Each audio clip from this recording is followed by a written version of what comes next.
अस्सलाम वालेकुम, welcome to my channel kitchen with Arusa. कैसे हैं आप सब? मैं उम्मीद करती हूँ आप सब खैरियत से होंगे। तो आज की जो रेसिपी मैं आपके साथ शेयर कर रही हूँ, मैं गारंटी से कह सकती हूँ कि आपने पहले कभी नहीं खाई होगी।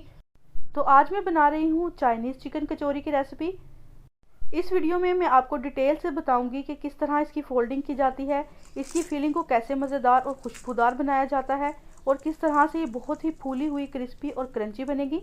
तो आपने वीडियो को एंड तक देखना है। और अगर वीडियो अच्छी लगे तो मेरे चैनल को लाइक, शेयर और सब्सक्राइब ज़रूर कीजिएगा।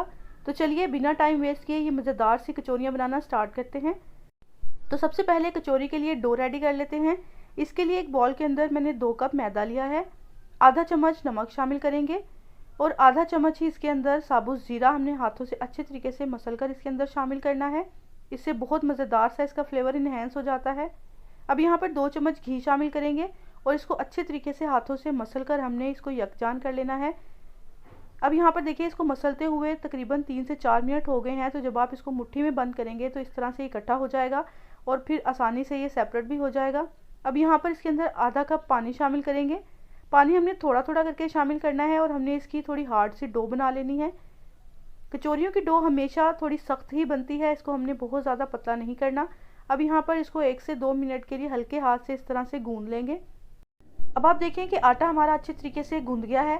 तो इसको इकट्ठा करके हम लोग सेट होने के लिए तकरीबन 15 से 20 मिनट के लिए रख देंगे, ताकि डो जो है वो हमारी अच्छे तरीके से सेट हो जाए। अब इसके ऊपर थोड़ा सा घी लगाएंगे ताकि ऊपर इसकी खुश्की ना आए और इसको किसी भी साफ़ी से ढककर 15 से 20 मिनट के लिए छोड़ देंगे। तब तक हम इसकी फिलिंग रेडी करते हैं। तो इसके लिए कढ़ाई के अंदर मैंने 2 चम्मच घी लिया है। घी को अच्छे तरीके से गर्म करेंगे और इसके अंदर 1 चम्मच भरकर लहसुन और अदरक का पेस्ट शामिल करेंगे। इसको हमने 1 से 2 मिनट के लिए सौते करना है। जब इसके ऊपर लाइट सा गोल्डन कलर आ जाएगा तो इसमें हमने 1 प्याली उबला हुआ रेशे किया हुआ चिकन शामिल करना है।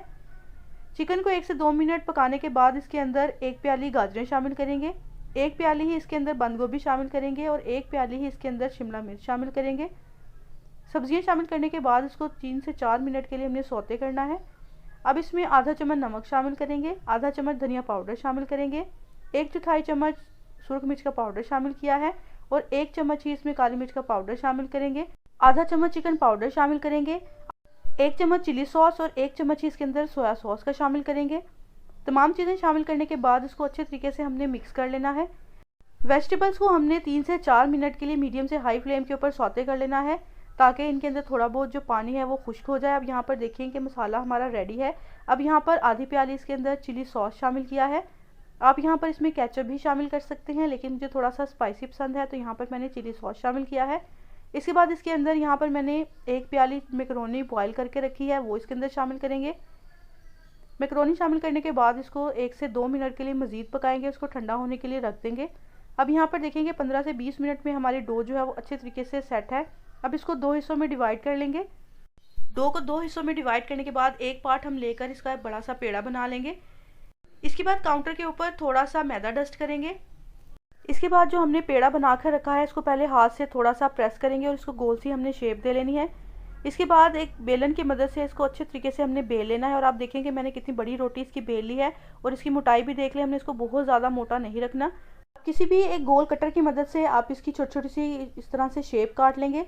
यहाँ पर अगर आपके पास कटर नहीं है तो किसी भी स्टील के गिलास से आप इसकी शेप जो है वो काट सकते हैं।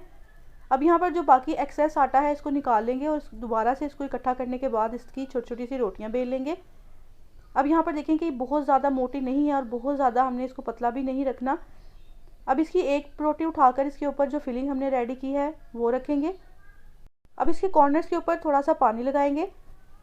अब एक दूसरी रोटी लेकर इसके ऊपर हमने रख देनी है, ताकि अच्छे तरीके से फिलिंग जो है वो हमारी कवर हो जाए। इसको हाथों से हमने अच्छे से प्रेस कर देना है।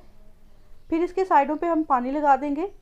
अब यहाँ पर आपने गौर से देखना है कि इसकी शेप जो है वो मैं किस तरह से दूंगी। पहले आटे को थोड़ा सा बाहर की तरफ खींच के फिर हाथ से इसको प्रेस करके थोड़ा सा पतला कर लेना है और उसके बाद इसकी हमने इस तरह से ब्रेड बनाते जाना है। अगर आपको समझ ना आए तो आप इसको 1 से 2 बार देखेंगे तो यकीन करें कि आप आसानी से इसको बना लेंगे। आप देखेंगे मैं थोड़ी सी इसके कॉर्नर को प्रेस करके इसको अंदर की साइड पे फोल्ड करती जा रही हूँ। इसको आप एक दफ़ा जब खुद ट्राई करेंगे तो आपको बहुत आसानी से ये बनाना आ जाएगी। अब बाकी की सारी डो से भी हमने इस तरह से कचौरी की शेप जो है वो बना लेनी है। इस रेसिपी को ज़रूर ट्राई करिएगा, यकीन करें कि इतनी ज़्यादा क्रिस्पी और ये क्रंची बनकर तैयार हो जाती है कि खाने वाले हाथ नहीं रोक पाएंगे।